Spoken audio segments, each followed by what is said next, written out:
237 కందులు దుర్గేష్ గారు. అధ్యక్ష, ఉయ్యాలవాడ నరసింహారెడ్డి గారు, బుడ్డ వెంగళరెడ్డి గారి యొక్క సేవల్ని సంస్మరించుకుంటూనే ప్రస్తుతం ప్రభుత్వం దగ్గర వారి పేరు మీద మ్యూజియం ఏర్పాటు చేసేటువంటి ప్రతిపాదన ఏమీ లేదనేటువంటి మాటని తెలియజేస్తాను అధ్యక్ష. ఓకే, రామగోపాల్ రెడ్డి గారు. బ్రిటిష్ వాళ్లకు వ్యతిరేకంగా జరిగిన స్వాతంత్ర పోరాటంలో మనం చరిత్రలో చూసినప్పుడు మొదటి స్వాతంత్ర పోరాటం 1857లో సిపాయిల తిరుగుబాటు అని చెప్పి చరిత్రలో లిఖించారు అధ్యక్ష. కానీ అది అవాస్తవం అధ్యక్ష. 1846వ సంవత్సరంలోనే ఉయ్యాలవాడ నరసింహారెడ్డి గారు బ్రిటిష్ వారికి వ్యతిరేకంగా పోరాటం జరిగింది అధ్యక్ష. 1846వ సంవత్సరంలో 500 మంది సైన్యంతో మొదలుపెట్టిన బ్రిటిష్ వ్యతిరేక పోరాటం ఒక సంవత్సరం కల్లా దాదాపు 9,000 మంది సైన్యాన్ని సమీకరించి ఆ ఏడాదిలోనే 4 యుద్ధాలు చేయడం జరిగింది అధ్యక్ష.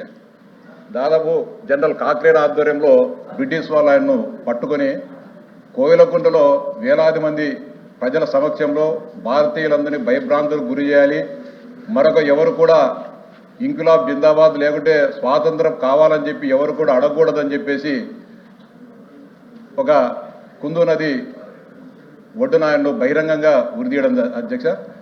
ఇప్పుడు రాయలసీమ ప్రజలందరూ కూడా ఆకాంక్ష అధ్యక్ష. ఉయ్యాలవాడ నరసింహారెడ్డి గారి వర్ధంతిని రాష్ట్ర ప్రభుత్వం అధికారికంగా నిర్వహించాలని చెప్పేసి రాయలసీమ ప్రాంత ప్రజలు జాతీయవాదుల ఆకాంక్ష అధ్యక్ష. దీన్ని ప్రభుత్వం పరిశీలించాలని చెప్పి విజ్ఞప్తి చేస్తాను అధ్యక్ష. అంతేకాకుండా బుడ్డ వెంగళరెడ్డి గారు అధ్యక్ష అపర దారకర్ణుడిగా రాయలసీమ ప్రాంతంలో పేరిన్న అధ్యక్ష. 1866 సంవత్సరంలో రాయలసీమ ప్రాంతంలో భయంకరమైన కరువు పరిస్థితులు దాపురించే అధ్యక్ష. అంటే దాన్ని డొక్కల కరువు అంటారు అధ్యక్ష. ఆ రోజు అంటే చరిత్రకారులు చెప్పేదాన్ని బట్టి రేగడి మట్టిలో మజ్జిగ కలుపుకొని తిన్న సందర్భాలు అధ్యక్ష ఆ రోజు ఉండే ప్రాంత ప్రజలు. అదే కలబంద ఆకుల గుజ్జును తిని ఆ ప్రాంత ప్రజలు ప్రాణాలు కాపాడుకునే సందర్భంలో తన దగ్గరున్న వేలాది బస్తాల గింజలన్నింటిని కూడా ఆయన ఈ కార్యక్రమానికి పేదలకు అన్నార్థులకు అన్నం పెట్టడం జరిగింది అధ్యక్ష. దాదాపు 3 సంవత్సరాల పాటు నిరంతరాయంగా ఉయ్యాలవాడ గ్రామానికి ఈ ఆహార కేంద్రాలను గంజి కేంద్రాలను ఏర్పాటు చేసి రాయలసీమ ప్రాంత ప్రజలను అందరినీ కూడా ఆదుకోవడం జరిగింది అధ్యక్ష. దానికి మెచ్చి అప్పుడు విక్టోరియా మహారాణి గారికి కూడా ఆ సమాచారం తెలిసి ఆయన బ్రహ్మాండమైన అవార్డును కూడా బహుకరించడం జరిగింది అధ్యక్ష. ఆ అవార్డు సో ప్రతి పాలసీ ప్రతి కంపెనీని థరోగా రివ్యూ చేసి ఎస్ఐపిసి అని ఉంటుంది అధ్యక్ష, అక్కడ అధికారుల కమిటీ అధ్యక్ష, దాని తర్వాత ఎస్ఐపిబి ఉంటుంది అధ్యక్ష, అది గ్రూప్ ఆఫ్ మినిస్టర్స్ కమిటీ అధ్యక్ష, దాని తర్వాత క్యాబినెట్కి వస్తుంది. క్యాబినెట్లో డిస్కస్ చేసిన తర్వాత క్యాబినెట్ అప్రూవల్తోనే ఇవన్నీ చేస్తాం జరుగుతుంది అధ్యక్ష. ఇక్కడ ఈ 99 పైసలకి గతంలో కూడా నేను ఛాలెంజ్ చేశాను అధ్యక్ష. ఇదే హౌస్లో వేరే కంపెనీల పేర్లకు తీసుకొచ్చారు. ఆ రోజు ఛాలెంజ్ చేసి ఆ కంపెనీకి ఇచ్చానని మీరు నిరూపిస్తే I'm ready to resign on this floor of this house అని ఆనాడు నేను చెప్పాను అధ్యక్ష. తీసుకురాలేకపోయారు. ఇచ్చిన ప్రతి కంపెనీ కూడా క్రెడిబిలిటీ ఉన్న కంపెనీ, బ్యాక్గ్రౌండ్ ఉన్న కంపెనీ తప్ప ఎవరు అయానా గయానా పోతే ఇచ్చేదానికి మేము సిద్ధంగా లేము అధ్యక్ష. యాక్చువల్గా భూ కేటాయింపులు అనేవి వెనకబడిన ప్రాంతాలు, మారుమూల ప్రాంతాల్లో తక్కువ ధరకి ఇస్తారు. ఎందుకంటే ఆ ప్రాంతం అభివృద్ధి చెందాలని, అలాగే అక్కడ చీప్గా కూడా ధరలు భూములు ఉంటాయి కాబట్టి ఇస్తూ ఉంటారు అధ్యక్ష. మరి ఇంత కాస్ట్లీ ల్యాండ్ని ఎందుకు తక్కువకి ఇస్తున్నారో ప్రభుత్వమే చెప్పాలి అధ్యక్ష.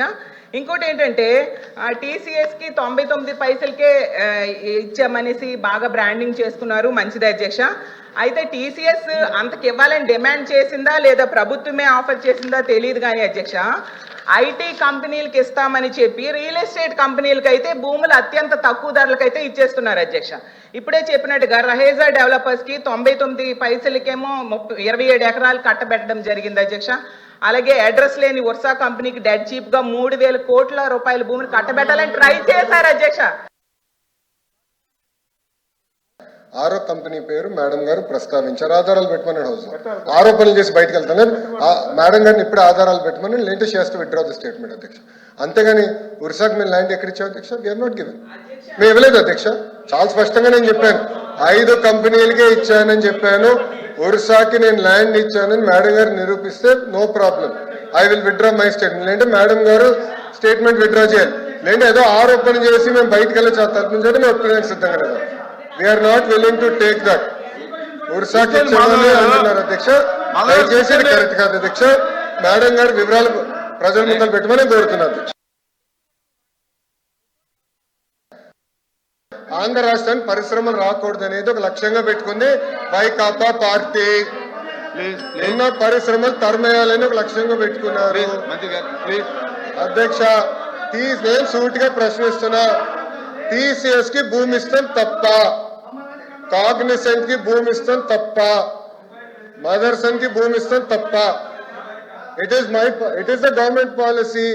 గవర్నమెంట్ ఏ నిర్ణయం తీసుకుందంటే పక్క రాష్ట్రాలతో మనం పోటీ పడాలి. విశాఖపట్నంలో ఐటీ ఎకో సిస్టమ్ లేదండి. It is a fact. IT eco system ఎక్కడుంది? మీరు 5 సంవత్సరాలు ఏం చేశారు? ఒక కంపెనీ పట్టుకొచ్చారా విశాఖపట్నం? సరిగ్గా ఇన్ని మాటలు మాట్లాడతారు. మేము 18 నెలలు పట్టుకొచ్చాం. 18 నెలలు ఇన్ని కంపెనీలు పట్టుకొచ్చాం. ఆసిలర్ మిత్తల్ విశాఖపట్నానికి వచ్చింది. ఈ రోజు టీసీఎస్ విశాఖపట్నానికి వచ్చింది.